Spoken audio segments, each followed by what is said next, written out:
just completed the first part of an operation, two-phase operation. And I want you to notice that this lovely lady is 51 years old. She's had massive weight loss. She's got ptosis of the buttocks, loss of a lot of fatty tissue, and a lot of excess skin. But in this patient, it's really important to preserve whatever fat she's got left in order to be able to give her nice volume and projection on her buttocks.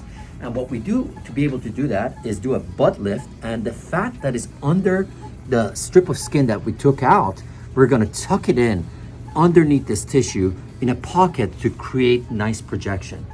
The fat anteriorly from a tummy tuck portion of the operation is taken on the back table and ex vivo removed to save time, and effectively using an ultrasound device safely injected into the buttocks to create beautiful contour. We have just completed a two-phase operation. This is a body lift. The body lift includes a full tummy tuck and a butt lift.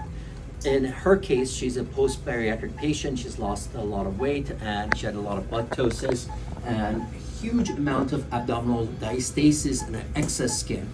We did the tummy tuck, and you can see the beautiful results of the tummy tuck. And previously we covered the butt lift and auto augmentation of the butt and fat grafting to the lower portion of the butt in a separate video. Thank you for joining us.